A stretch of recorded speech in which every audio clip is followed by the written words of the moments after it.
Assalamualaikum warahmatullahi wabarakatuh.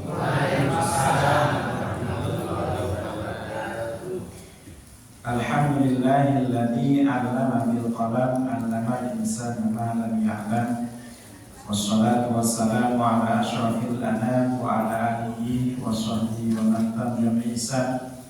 Asyhadu an la ilaha illallah wahdahu la syarika lah wa asyhadu anna Muhammadan abduhu wa rasuluhu la nabiyya ba'dah. Allahumma shalli ala sayyidina Muhammad wa ala alihi wa sahbihi wa man wala. Qala Allah ta'ala fil Qur'anil Karim, a'udzu billahi minasy syaithanir rajim. Bismillahirrahmanirrahim. Yarfa'illahu alladziina aamanu minkum walladziina utul ilma darajat. Al-ayat. Dengan hormati sesepuh jamaah pengajian Ahad Pagi Masjid Al-Hijrah rahimahullah, wabil khusus Ketua Tamir beserta jajarannya. Dengan hormati Bapak Ibu ingkang rawuh wonten ing injen punika. Pripun kabar Bapak Ibu, sehat? Alhamdulillah. Alhamdulillah. Nyantun Bapak Ibu. Iki mesinipun jarang. Sekian pun aja orang. Bapak Ibu rahimahullah, alhamdulillah syukur Allah subhanahu wa ta'ala yang telah memberikan nikmat kepada kita sehingga pada pagi hari ini tanggal 26 Oktober 2025 bulan Hijriah, bulan apa itu? Rabiul Akhir ya. Rabiul Akhir sekedar balik kita bulan balik kita masuk siang Bu. Rabiul Akhir Jumadil Rabiul Akhir, Rajab, Sya'ban, 3 bulan lagi. 3 bulan lagi. Insyaallah kalau nggak salah menurut kalender, bukan menurut pemerintah. Kalau pemerintah biasanya konten Riyadul Hilal.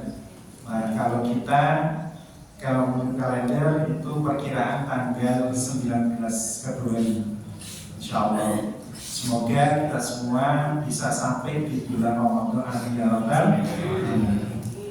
Salawat serta salam mari kita aturkan Nabi Muhammad sallallahu alaihi wasallam, pada keluarganya, sahabatnya, kepada pengikutnya, dan semoga kita semua termasuk Rasul yang dapat syafaat di suatu yaumul qiyamah. Amin ya rabbal alamin. Salah satu tanda cintanya kita kepada Rasulullah apa Bu? Apa Bu? Sholawat. Yaitu memperbanyak sholawat, karena ada sebuah pepatah mengatakan man ahabba syai'an kasratuhu. Barang siapa dia mencintai sesuatu maka dia akan sering menyebutnya. Kita cinta Rasulullah bareng Bu. Berapa kali sholawat? Alhamdulillah banyak. Monggo sholawat sareng. Ya Nabi salam alaika, ya Rasul salam alaika, ya Habib salam alaika, salawatullah alaika, asyraqal badru alaina, fahtafat minhul nuru, misla husni bara'aina, qadu ya wajha sururi. Allah ya Nabi salam alaika, ya Rasul salam alaika, ya Habib salam alaika, salawatullah alaika, anta syamsu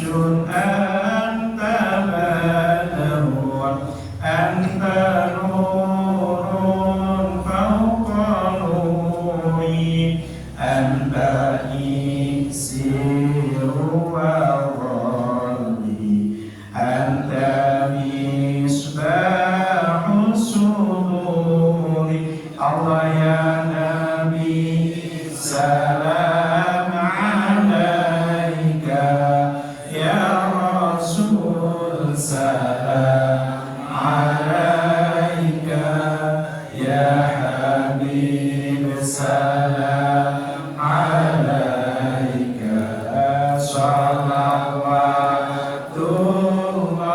alaihi. Allahumma sholli ala Muhammad. Semoga sholat kita dijumpakan oleh Allah besok di yaumul qiyamah dengan Rasulullah SAW. Semoga mendapat syafaatnya, bisa mendapatkan syafaatnya Rasulullah di yaumul qiyamah ya rabbal alamin. Bapak Ibu rahimakumullah, saya pernah dulu di sini ya. Gitu? Berapa tahun yang lalu Pak Koniso? Bapak Ibu rahimakumullah, dalam salah satu kitab karangan Imam Nawawi, yaitu kitab Nasrul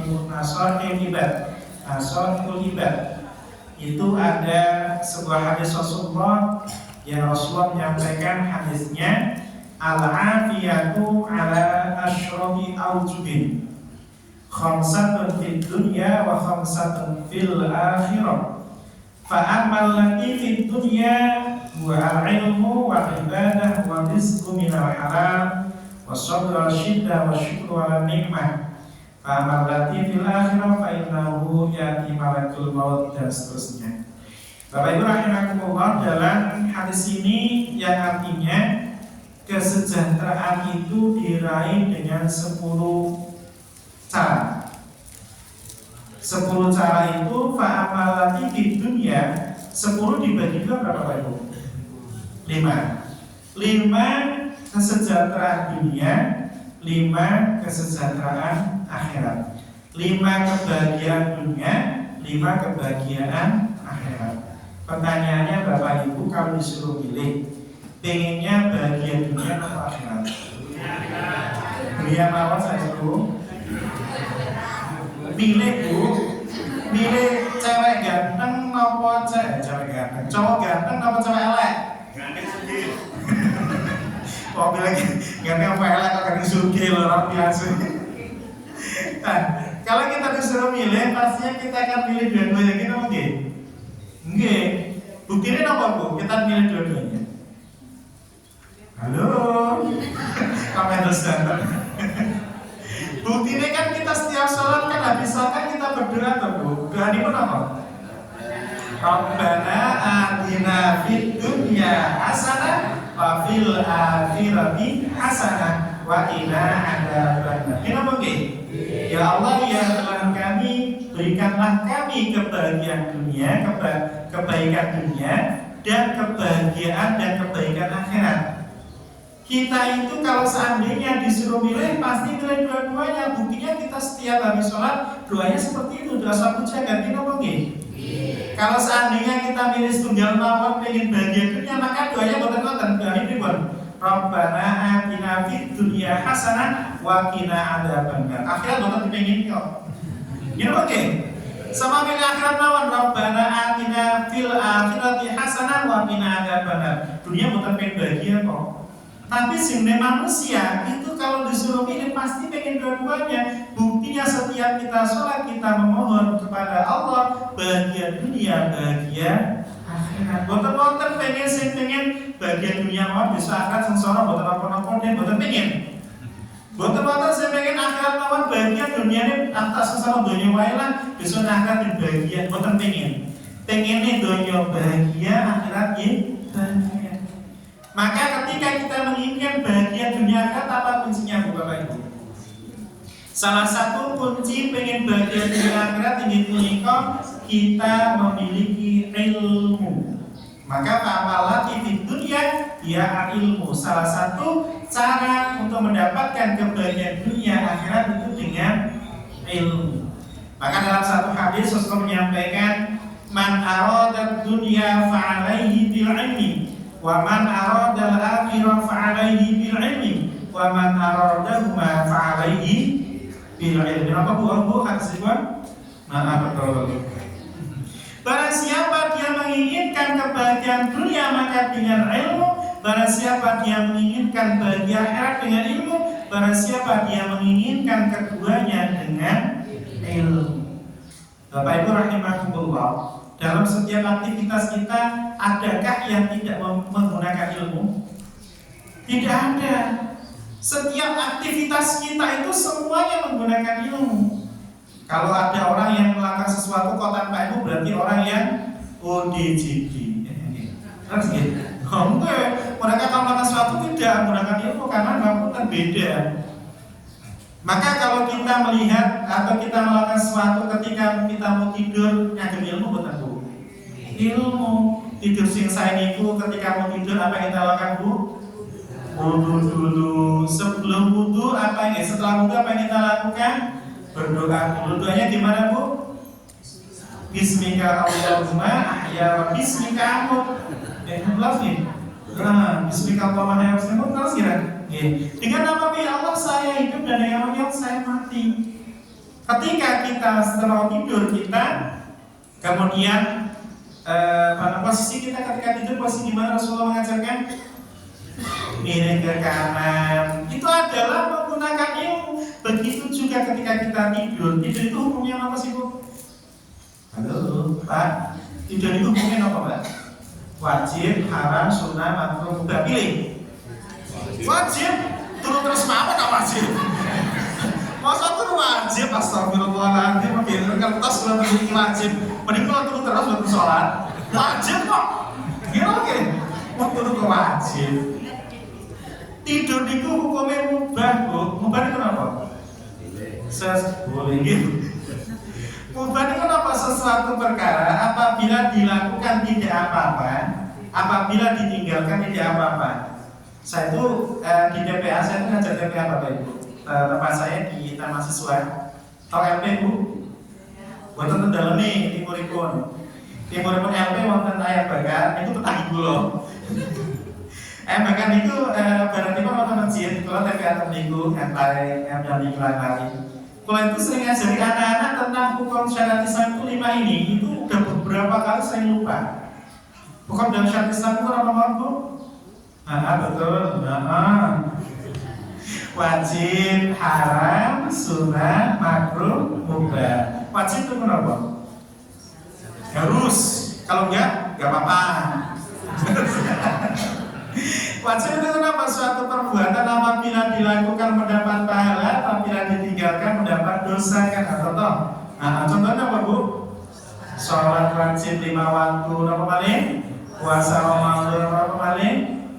Berbakti kepada orang tua wajib bukan? Wajib.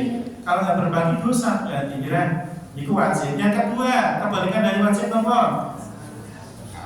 Haram. Haram itu kenapa? Suatu perbuatan yang dikerjakan dosa ditinggalkan pahala contohnya yang ketiga sunnah itu apa?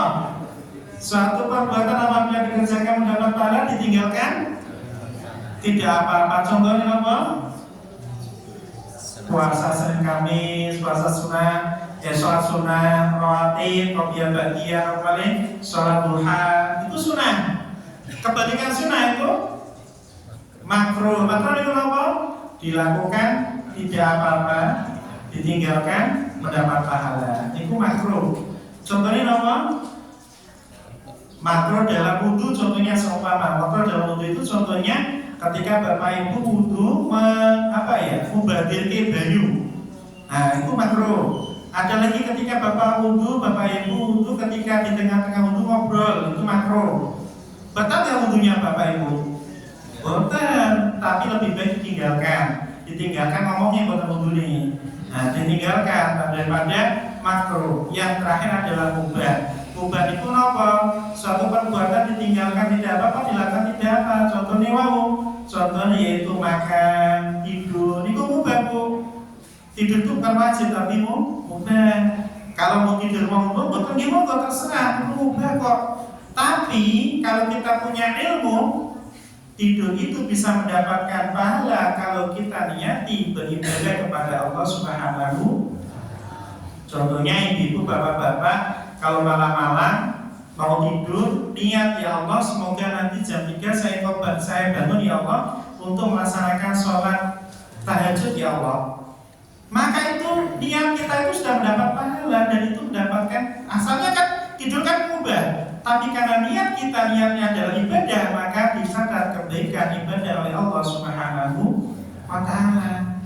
Maka dalam hadis Rasulullah menyampaikan dalam hadis Arba'in kata Imam Nawawi, innamal a'malu binniyat wa innamal likulli imri'in manawa. Faman kanat hijratu ilallahi wa rasulih fa hijratu ilallahi wa rasulih. Wa man kanat hijratuhu lidunya aw imra'atin yankihuha fa hijratu ila ma hajara ilaihi. Sesungguhnya setiap perbuatan itu tergantung niatnya. Jadi kalau kita melakukan sesuatu, kita niati, kalau melakukan kebaikan, kita niati beribadah kepada Allah SWT. Contohnya Bapak Ibu tadi dari rumah menuju ke sini, niatnya apa Bu? Nyari snack, boten yo. Ya sini pengen tolak ilmu, mencari ilmu. Iya, kalau kita niatnya dari rumah menuju ke sini ada tolak ilmu, mencari ilmu, insya Allah setiap langkah kita akan dicatat kebaikan oleh Allah Subhanahu wa Ta'ala. Maka dalam hadis Allah menyampaikan man salaka tariqan yaltamisu fi ilman sahalallahu lahu tariqan ilal jannah. Barang siapa dia menuju suatu tempat untuk mencari ilmu, maka Allah mudahkan baginya masuk surganya Allah Subhanahu wa Ta'ala. Kita dapat poin satu, kita dimudahkan masuk surganya Allah. Semoga kita semua dikumpulkan di surganya Allah, amin ya rabbal alamin. Maka kalau kita niat dari rumah menuju ke sini tolakul ilmi silaturahim, insya Allah setiap langkah kita akan mendapatkan pahala dari Allah Subhanahu. Maka hadis innamal a'malu binniyat tadi itu ada sebab-sebab turunnya hadis ini Bu. Bukan turun, sebab-sebab Rasulullah menyampaikan ini. Yang namanya hadis itu kan ada hadis qauli, hadis fi'li, hadis taqriri. Nama Bu, hadis apa Bu? Betul. Hadis qauli ini kenapa? Yaitu ucapan Rasulullah. Ketika zaman dahulu Rasulullah menyampaikan seperti ini, kemudian para sahabat Abu Hurairah atau siapa mencatat yang disampaikan Rasulullah, namanya hadis qauli. Ketika Rasulullah melakukan sesuatu, kemudian para sahabat mencatat Rasulullah melakukan seperti ini, maka disebut hadis fi'li. Ketika Rasulullah menetapkan suatu hukum, kemudian para sahabat menulisnya, maka namanya hadis taqriri, ketetapan. Nah, kalau Al-Quran turun, itu ada namanya sebab-sebab turunnya Al-Quran. Disebut namanya apa Bu? Nuzulul al-asbabun nuzul, sebab-sebab turunnya Al-Quran. Ada juga dalam hadis namanya asbabul wurud, sebab-sebab Rasulullah menyampaikan, sebab-sebab Rasulullah melakukan itu sebabnya apa? Ceritanya dalam hadis ini, dalam satu riwayat, ketika Rasulullah melaksanakan hijrah dari kota Mekah ke kota Madinah, hijrahnya Rasulullah kenapa Bu? Dakwahnya Rasul di kota Mekah ke kota Madinah, ada salah satu sahabat, dia itu mau hijrah, dia itu mencintai perempuan cantik yang mau dinikahinya. Seperti Mas siapa namanya? Mas siapa? Mas Dimas. Contohnya Mas Dimas dari rumahnya aslinya sini ya? Oh, saya kira aslinya Demak, bukan. Ada salah satu sahabat, dia itu mencintai seorang perempuan cantik yang mau dinikahinya. Kemudian si sahabat ini Fulan, anggap aja namanya Fulan, menyampaikan ke perempuan itu, Fulana, wahai Fulana, saya mencintaimu dan saya mau menikah denganmu. Apa kata Fulana? Wahai Fulan, saya mau menikah denganmu, syaratnya kamu ikut hijrah bersama Rasulullah. Hijrahnya Fulan tadi dari kota Mekah ke kota Madinah, niatnya apa Bu? Mendapatkan perempuan cantik yang mau dinikahi. Kira-kira dakwahnya atau hijrahnya dia dari kota Mekah ke kota Madinah dapat pahala bukan? Tidak dapat. Dapatnya apa? Cewek cantik yang dinikahi. Kalau niatnya adalah untuk mendapatkan perempuan cantik saja, ya dapatkan itu. Beda kalau niatnya adalah dakwah, maka para sahabat itu akan mendapatkan pahala karena hijrah yang beliau dari kota Mekah ke kota Madinah untuk dakwah bersama Rasulullah SAW. Maka niat itu penting bagi kita. Maka Bapak Ibu rahimakumullah, itu pun ketika niat menggunakan ilmu. Apapun aktivitas kita, mulai dari tidur, bangun tidur sampai tidur lagi, semuanya menggunakan ilmu. Adakah manusia melakukan, tadi saya sampaikan, saya tanyakan, nggak ada manusia itu perbuatan sesuatu tanpa ilmu, tidak ada. Pastinya menggunakan ilmu. Baik itu ibadah hablum minallah maupun hablum minannas, semuanya menggunakan ilmu. Hablum minallah contohnya apa Bapak Ibu? Contohnya sholat kita itu hablum minallah, hubungan kita langsung dengan Allah Subhanahu wa taala. Contoh apalagi puasa Ramadan kita itu adalah hubungan kita dengan Allah Subhanahu wa taala. Maka kalau kita itu adalah hubungan kita dengan Allah Subhanahu wa taala, maka tidak ada urusannya dengan orang lain. Itu adalah kewajiban kita, itu adalah hak kita. Kewajiban kita kepada Allah Subhanahu wa taala itu melaksanakan sholat puasa Ramadan.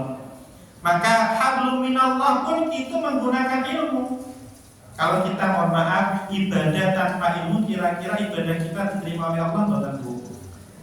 Sah apa? Nah, masalah terima dan tidak walam, tapi sah apa buatan ibadah kita? Boten. Ada sebuah kisah, ada sebuah cerita. Dulu itu ada seorang bapak-bapak. Ini saya akan ceritakan sebagai ibro, tapi saya akan sebutkan bapaknya. Ini pelajaran bagi kita semua. Ada seorang bapak-bapak, dia itu wajib luar biasa jamaahnya, Bu. 5 waktu gak pernah ketinggalan sholat jamaah, Bu. Sholatnya zuhur, asar, maghrib, isya, subuh itu gak pernah ketinggalan. Wajibnya luar biasa.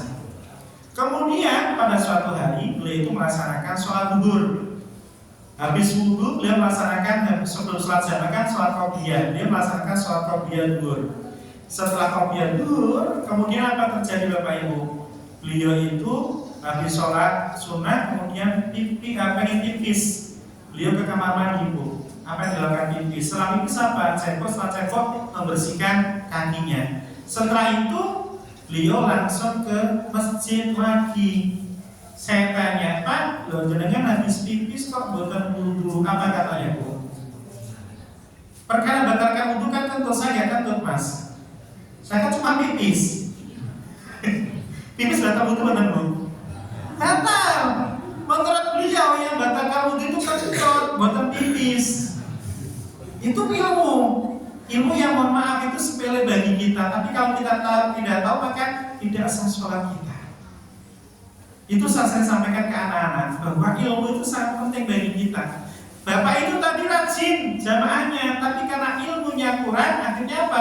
Saya menyampaikan ke anak-anak perkara yang batalkan wudu itu ada 5. Saya ajarkan TPA di Baitul Naim.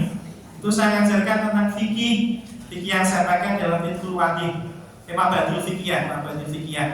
Saya menyampaikan bahwa salah satu perkara yang batalkan wudu adalah sesuatu keluarnya sesuatu dari bubul dan dubur. Ketika keluarnya sesuatu baik dari depan maupun belakang, tahu nggak maksudnya nggak? Bukan depan masjid loh, bukan. Depan dan belakang maka batal wudunya. Itu perlu diketahui. Mas, aku nggak nonton pipis ya sebentar ceritanya. Karena kurangnya ilmu, kemudian dia menganggap bahwa pipis itu nggak batal wudu, akhirnya nggak wudu lagi, dia langsung melaksanakan sholat fardu. Kira-kira sah bukan sholat itu? Bukan sah. Maka Bapak Ibu rahimakumullah, itu hablum minallah. Hablum minannas pun juga penting, butuh ilmu, gimana mungkin? Bagaimana kita berinteraksi dengan orang lain membutuhkan ilmu. Jangan sampai kita menyakiti hati orang lain. Rasulullah pun mengajarkan kepada kita bagaimana hadisnya, maka yu'minu billahi wal yawmil akhir falyaqul khairan aw liyasmut. Barang siapa dia beriman kepada Allah dan hari akhir, ucapkanlah yang baik. Kalau tidak bisa berkata yang baik, lebih baik ya. Lisan ini kecil, tapi kalau berbicara menyakiti orang lain bisa menjadikan pembunuhan. Gimana mungkin?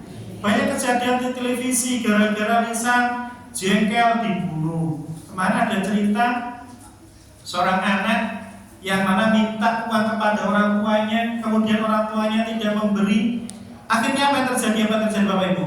Anaknya membunuh bapaknya gara-gara orang tua tidak memberi apa yang diinginkan oleh anaknya. Kejadian itu banyak, Bu. Itu gara-gara apa? Gara-gara anak kurang pendidikan agama.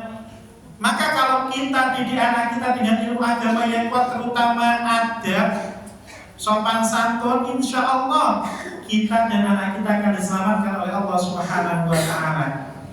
Amin ya rabbal alamin. Banyak kasus kemarin di Sidoarjo ada pada pesantren Al-Khazini Amro, kemudian ada seorang kiai menyampaikan itu takdir dari Allah, salah apa betul Bu? Kok salah? Yang ngambil siapa? Gusti Allah. Apakah kiainya menyengaja ambruk pondoknya diambilin? Tidak.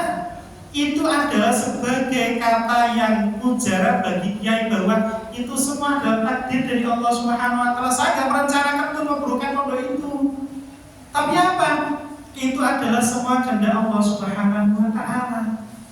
Maka kalau seandainya ada orang meninggal dunia, apakah kiainya enggak sedih? Sedih, Bu.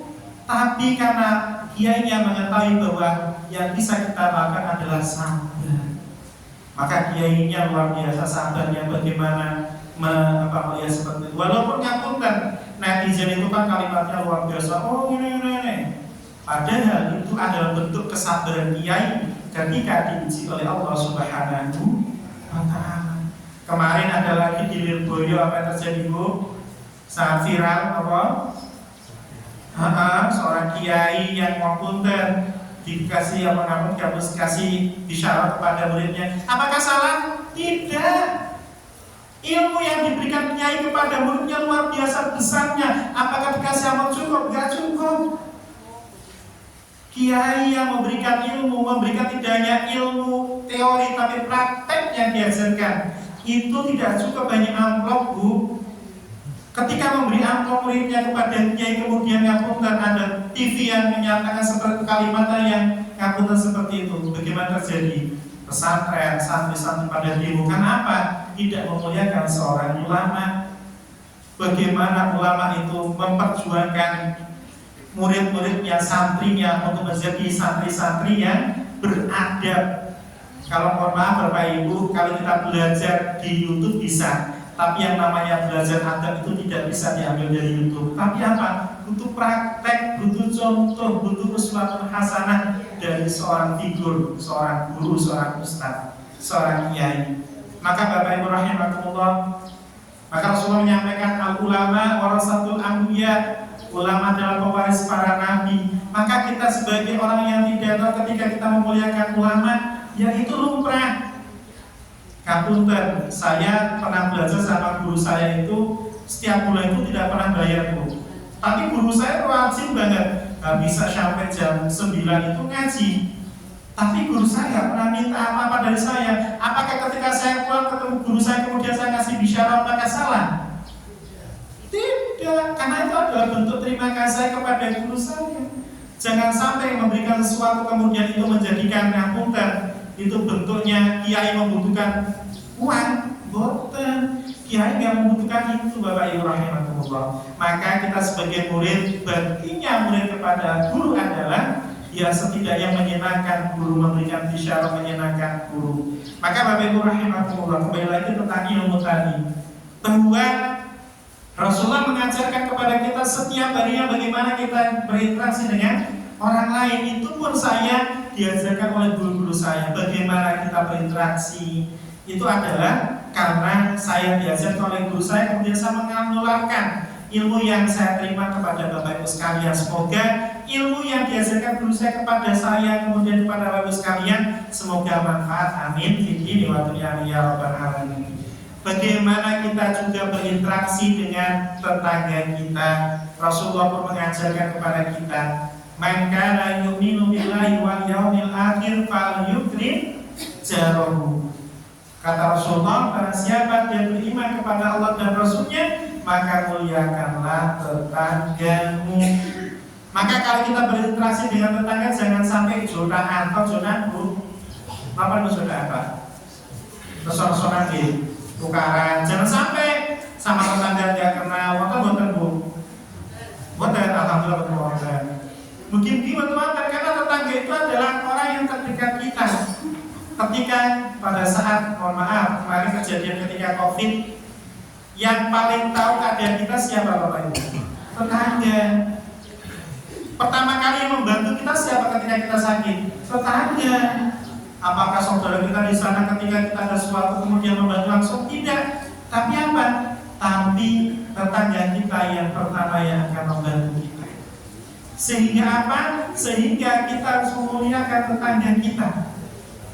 Tetangga itu adalah orang yang paling dekat dengan kita. bagaimana kita berinteraksi dengan tetangga. Rasulullah mengajarkan kita memuliakan. Maka ketika para sahabat beserta para Rasulullah dan para sahabatnya ketika memasak, yang dilakukan oleh para sahabat apa yang Bapak Ibu lakukan? Memperbanyak kuahnya. Maksudnya apa? Ketika kita punya makanan, maka berikanlah tetanggamu. Supaya apa? Supaya tetanggamu senang denganmu. Bapak Ibu rahimahullah, ada salah satu hadis yang menyampaikan tahadu tahabu. Beri hadiah, saling memberi hadiahlah kalian, maka kalian akan saling mencintai. Bapak Ibu, kalau kita punya tetangga kita kok marah dengan kita, jangan kemudian kita membalas marahnya dengan kemarahan, tapi membalasnya dengan pemberian. Saya yakin ketika kita memberikan sesuatu kepada tetangga kita, walaupun tetangga kita marah dengan kita, insya Allah lama-lama tetangga kita akan nurut dan akan senang dengan kita. Gini begini. Nah, buat tempat satu bukti foto tetangga senang kita sering memberi kepada tetangga, sering memberi kepada tetangga itu, insya Allah tetangga itu akan senang dengan kita. Karena hadisnya Rasulullah memang benar, tahadu tahabu, saling mencintailah kalian, saling memberilah kalian, maka kalian saling mencintai. Seperti Mas Dimas contohnya, Mas Dimas cinta dengan fulana. Buktinya cinta Mas Dimas apa? Memberikan sesuatu kepada fulana sehingga Mbak fulana itu cinta sama Mas Dimas. Cinta tapi tidak pernah berkata nggak pernah, ngasih nggak pernah, dia dicintai. Mas Dimas ya? Maka kalau kita cinta dengan tetangga kita, cinta dengan orang yang lain, maka seringlah memberi, maka insya Allah itu akan memberikan kecintaan di antara kita. Rasulullah itu tidak pernah mengajarkan kita tentang dendam, tentang emosi, gitu mungkin. Apakah pernah sejarah Rasulullah marah, kecuali marah kepada orang kafir Quraisy ya? Karena apa seperti itu?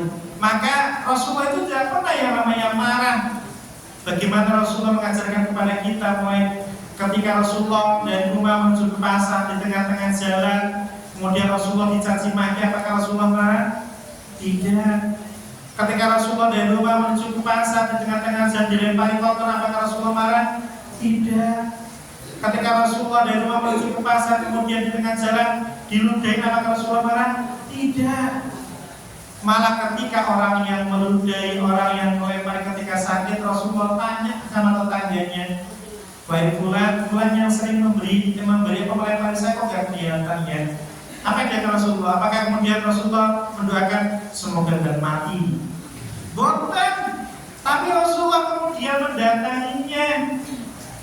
Rasulullah mendatangi, bertanya di mana kabarnya. Itulah dakwanya Rasulullah SAW. Tidak hanya teori yang dilakukan, tapi prakteknya. Rasulullah memberi suri tauladan bagi kita, sehingga kita sebagai umatnya setidaknya kita mengikuti apa yang dilakukan Rasulullah SAW, sehingga kita termasuk umat Rasulullah yang dicintainya. Amin ya Rabbal Alamin. Bagaimana Rasulullah mengajarkan ketika ada tamu, kita pun diajarkan Rasulullah, maka yu'minu billahi wal yaumil akhir falyukrim dhaifahu. Barang siapa dia beriman kepada Allah dan hari akhir, maka muliakanlah tamumu. Bapak Ibu rahimakumullah, kalau seandainya ada tamu datang ke rumah kita, jangan sampai kita cuekin, jangan sampai kita tidak perhatikan. Karena tamu itu membawa keberkahan bagi kita. Minimal kita kasih minum, minimal kayak air putih lah minimal. Jangan sampai digurkan, kasihan. Karena tamu datang kepada kita itu memberikan keberkahan bagi rumah kita. Maka dalam kitab Nasrul Ibnu Ibad juga ada sebuah hadis Rasulullah menyampaikan bahwa yang namanya terburu-buru itu termasuk sifatnya siapa? Syaitan. Tapi ada 5 perkara yang dianjurkan untuk melakukan secepat-cepatnya atau terburu-buru. Salah satunya adalah memberikan hidayah kepada tamu yang datang ke rumah kita. Kita melakukannya betul-betul. Alhamdulillah melakukan. Ketika datang ke rumah kita menyediakan hidangan, apapun dari hidayah itu untuk menyenangkan tamu yang datang ke rumah kita. Karena itu ajaran Rasulullah. yaitu mempercepat memberi hidayah kepada tamu yang datang ke rumah kita, sehingga kita mengikuti ibadah Rasul, yaitu mengikuti sunnah-sunnah Rasulullah SAW. Maka Bapak Ibu rahimakumullah, interaksi dengan manusia pun kita membutuhkan ilmu. Sampai Allah SWT berfirman, yarfa'illahu alladhina amanu minkum walladhina utul ilma darajat. Surat apa Bapak Ibu? Al-Qur'an. Jelas. Surat Al-Hujurat kalau tidak salah ayat 11. Bahwa Allah akan mengangkat orang-orang yang beriman dan orang-orang yang berilmu dengan tingkatan yang tinggi. Maka orang yang berilmu itu akan diangkat oleh Allah derajatnya. Tapi dengan ilmu juga Allah akan menurunkan derajatnya. Kenapa? Karena ilmu yang digunakan bukan ilmu yang baik, tapi ilmu yang kurang baik. Contohnya apa Bu?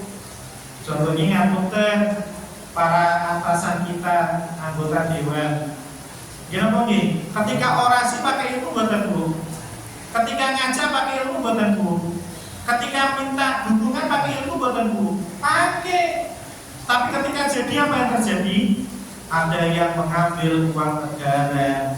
Kenapa? Karena ilmu yang dia gunakan bukan ilmu yang baik, tapi ilmu yang jelek ketika menjadi lupa dengan Allah Subhanahu wa Ta'ala. Maka Bapak Ibu rahimakumullah, ilmu itu sangat penting bagi kita dalam kehidupan kita. Maka tentang tamu tadi, contoh tentang tamu tadi, ada sebuah cerita bahwa ada seorang yang cupang-camping datang ke rumah seseorang untuk meminta sesuatu. Padahal orang cupang-camping itu adalah malaikat yang menyerupai manusia, menguji kepada orang yang didatanginya. Sebelumnya kan cerita tentang syukur dan kufur. Pernah dengar Bu cerita ini Bu? Sudah pernah dengar belum? Belum ya, saya ceritain. Ada 3 orang yang diuji oleh Allah Subhanahu wa Ta'ala. Ujiannya itu satu berupa dia tidak bisa melihat. 2, orang yang kedua diuji oleh Allah, dia tidak punya rambut alias BOTK. Yang ketiga, ujiannya adalah dia punya penyakitnya menular. 3-tiganya diuji oleh Allah Subhanahu wa Ta'ala. Ketika diuji oleh Allah Subhanahu wa Ta'ala, mereka keluh kesah setiap harinya. Yang satu orang yang tidak bisa melihat dari selatan, orang yang tidak punya rambut dari timur, orang yang punya penyakit menular tadi dari utara. Mereka ketiga-tiganya mencari obat, kemudian bertemu dalam satu tempat, mereka sharing, mereka ngobrol satu sama lainnya. Salah satu menyampaikan, saya penyampaiannya seperti ini, satunya seperti ini.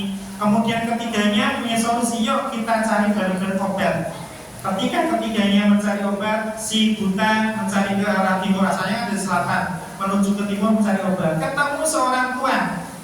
Orang tua itu memberikan obat kepada si buta itu. Ketika diberi obat langsung sembuh.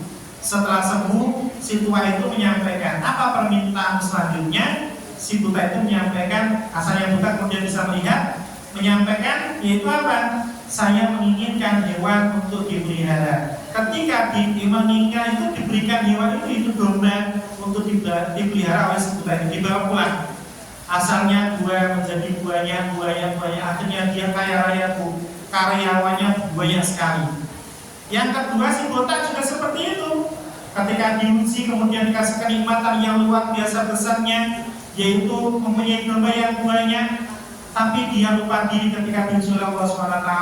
Begitu juga yang terakhir, yaitu yang si orang yang punya penyakit menular tadi. Begitu juga dikasih kenikmatan, yaitu bisa penyakitnya sembuh dan kemudian dikasih domba oleh orang tua tadi. Kedua, ketiga-tiganya yang pertama kali diuji kemudian dikasih kenikmatan oleh Allah Subhanahu wa Ta'ala. Ketika dikasih kenikmatan oleh Allah, kemudian diuji lagi oleh Allah SWT. Allah memerintahkan malaikat yang menyerupai manusia datang ke satu persatu. Si pertama yaitu si botak. Ketika didatangi, wahai Bapak, saya minta uang, wahai Bapak. Apa yang terjadi? Dia mengatakan, enak banget kesini minta tolong, minta uang. Tahu nggak, saya kerja dari pagi malam itu mendapatkan uang itu dengan jerih payah sendiri. Katanya seperti itu. Itu kan termasuk orang-orang yang menyombongkan diri. Seperti siapa? Kisahnya siapa? Korun. Korun kan juga gitu. Asalnya orang yang fakir miskin, kemudian mendekat sama salah satu nabi, kemudian dimohon untuk meminta kepada Allah supaya menjadi orang yang kaya. Dia berjanji kalau kaya dia akan menjadi orang yang taat kepada Allah. Tapi ternyata apa? Dengan kekayaannya itu ternyata dia lupa untuk perintah Allah Subhanahu wa ta'ala, perintah Allah Subhanahu wa ta'ala. Sama tiga orang ini, yang dua tidak sukses. Kenapa? Karena didatangi oleh orang yang coba cantik, minta sesuatu tapi dia mengatakan dengan kata-kata yang menyakitkan. Tapi yang satu yaitu orang buta, ketika dulunya buta kemudian dia orang yang kaya raya, didatangi tapi dia memberikan sesuatu. Apa kata orang buta tadi? Wahai Bapak, kalau seandainya Bapak minta domba yang saya miliki, silakan ambil dombaku yang kamu miliki. Itu adalah bentuk syukurnya orang yang buta, kemudian dia menjadi orang yang sukses. Bapak Ibu rahimakumullah. Maka kalau dalam kehidupan kita selalu bersyukur kepada Allah Subhanahu wa ta'ala.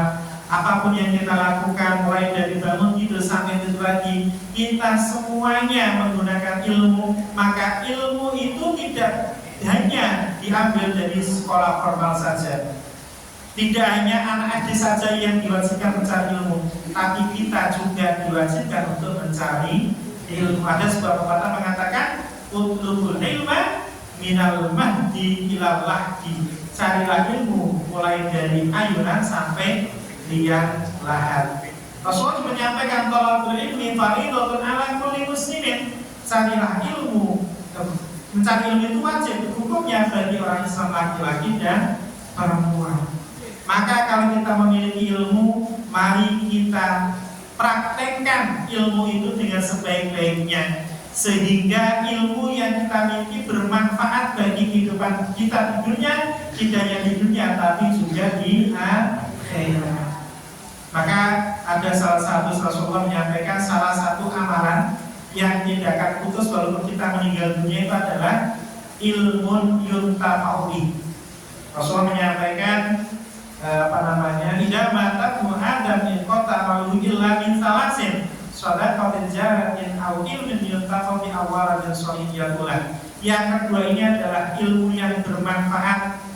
Ketika Mas Dimas ngajari anak TPA di sini Masjid Al-Hijrah, walaupun ngajen alif ba ta sa bu, ketika Mas Dimas, bukan Mas Dimas, si Fulan aja yang lain. Ketika si Fulan mengajarkan anak TPA alif ba ta sa, ketika Fulan itu meninggal dunia, ilmu alif ba ta sa diajarkan kepada orang lain, maka itu akan menjadikan penolong bagi orang yang mengajarinya. Maka Bapak Ibu rahimakumullah, kita mencari ilmu tidak hanya di SD, SMP, SMA saja. Dalam kehidupan kita pun kita bisa mencari ilmu. Bagaimana kita melihat ada orang yang ketika makan, duduk, oh itu ilmu, ternyata ilmunya diajar Rasulullah adalah seperti itu. Ketika kita melihat ada orang yang berjalan dengan selalu menyapa kepada orang lain, tabassum muka, selalu senyum kepada orang lain, Rasulullah mengajarkan itu. Ketika kita amalkan ilmu itu, maka itu akan menjadikan manfaat bagi kita tidak hanya di dunia. Maka kalau saya ngajar TPA anak TPA itu di Timur LP itu, saya menyampaikan tentang beberapa hadis yang pendek, seperti tabassum muka fi wajhika maka yu'minu, kemudian al-yadul ulya al-jannatu tahta al-jannah. Saya ajarkan pada anak kita, anak saya di TPA itu. Kenapa? Itu adalah dasar bagi anak-anak kita. Semoga dengan pegangan hadis pendek itu, anak-anak tahu bahwa apapun yang dilakukan ada dasarnya. Kita melakukan sesuatu ada dasarnya yang diajarkan oleh Rasulullah SAW, sehingga apapun yang kita lakukan akan menjadi dimuliakan oleh Allah Subhanahu wa ta'ala karena ilmu yang kita miliki, ilmu yang kita ajarkan kepada anak kita. Semoga itu menjadi bekal kita berjumpa dengan Allah di masuk surganya Allah Subhanahu wa ta'ala. Maka Bapak Ibu rahimakumullah, jangan putus asa ketika kita tidak bisa belajar Al-Quran. Jangan kemudian kendor, kemudian ketika kita tidak tahu apa-apa, tapi kita berusaha untuk mengetahui ilmu itu sehingga kita bisa mempraktekkan ilmu yang kita miliki. Maka Bapak Ibu rahimakumullah, di tempat saya itu ada ngaji yang namanya ngaji bibu setiap Jumat sore sama Selasa sore. Ngaji bibu tadarus Al-Quran jam 4 sampai jam setengah 6, tadarus bareng-bareng. Itu kenapa? Karena saya menyampaikan kepada beliau-beliau bahwa mungkin dengan bacaan Al-Quran kita inilah besok di akhirat kita akan diberi syafaatnya Al-Quran. Amin ya rabbal alamin. Saya menyampaikan, saya belajar kita mengaji Al-Quran itu bukan bisa kemudian membacanya seminggu sekali, tidak, tapi keistiqomahannya, kontinunya kita itulah yang dicatat oleh Allah SWT. Maka Rasulullah menyampaikan ahabul a'mali, perbuatan yang sangat dicintai oleh Allah adalah sedikit, walaupun itu sedikit tapi itu kontinu. Contohnya apa? Ketika kita ngaji setiap hari 1 lembar, itu akan menjadikan kebaikan bagi kita. Daripada kita ngaji seminggu sekali 1 juz, maka itu akan ya baik sih baik, tapi lebih baik daripada kontinu atau sehari 1 lembar daripada sehari cuma 1 juz. Maka Bapak Ibu rahimakumullah, mari kita bersama-sama kita selalu mencari ilmu dimanapun kita berada. Ilmu apapun yang kita lihat, ilmu apapun yang kita ketahui, kemudian kita praktekkan, semoga itu menjadikan amal kebaikan kita. Amin ya rabbal alamin. Demikian yang harus saya sampaikan. Apabila ada salah kurangnya, saya mohon maaf yang sebesar-besarnya. Apabila ada kebenaran dari Allah Subhanahu wa taala, kurangnya mohon maaf. Wassalamualaikum warahmatullahi wabarakatuh. Waalaikumsalam warahmatullahi wabarakatuh. Maka Bapak Ibu sekalian, kita mohon kepada Allah Subhanahu wa taala, semoga Allah memudahkan urusan kita, semoga Allah mengabulkan hajat kita, dan semoga apa yang menjadi keinginan kita dikabulkan oleh Allah Subhanahu wa taala ya rabbal alamin. A'udzubillahi minasyaitonir rajim. Bismillahirrahmanirrahim. Alhamdulillahirabbil alamin. Hamdan hamdan syakirin. Hamdan yu'affiqu mazida ya rabbana lakal hamdu kama yanbaghi li jalali wa 'azimi sultanik. Amin. Allahumma shalli 'ala sayyidina Muhammadin shalatan tunjina biha min ahwali wal afat wa taqdi lana biha min al-hajat wa tudhhiruna biha min as-sayyi'at wa tarfa'una bika 'ala darajat wa tuballighuna biha as-salawat min khairat al-hajat wa al-mamat. Allahumma taqabbal salatana wa ruku'ana wa sujudana wa siyamana wa tadarru'ana wa takhashana wa rahmataka ya arhamar rahimin. Allahumma ighfir lana dhunubana wa liwalidina wa lil muslimina wal muslimat wal mu'minina wal mu'minat al-ahya'i minhum wal amwat innaka sami'un qaribun mujibud da'wati wal hajat. Allahumma a'inna 'ala dhikrika wa syukrika wa husni ibadatik. Allahumma arina al-haqqa haqqan warzuqna ittiba'ah wa arina al-batila batilan warzuqna ijtinabah. Allahumma ij'alna wa awladana wa dhurriyyatina wa zurriyyatana min ahli al-ilmi wa ahli al-Qur'an wa ahli al-khair wa la taj'alna wa iyana an syaitan ya Allah. Rabbana zalamna anfusana wa in lam taghfir lana wa tarhamna lanakunanna minal khasirin. Rabbana hab lana min azwajina wa dhurriyyatina qurrata a'yun waj'alna lil muttaqina imama. Rabbana atina fid dunya hasanah wa fil akhirati hasanah wa qina adzabannar.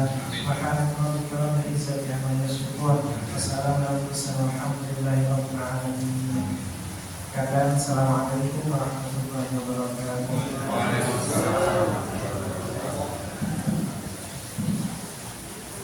Terima kasih kami sampaikan kepada Bapak Ustaz Ali Hafid Yahya MPD yang telah menyampaikan tausiahnya.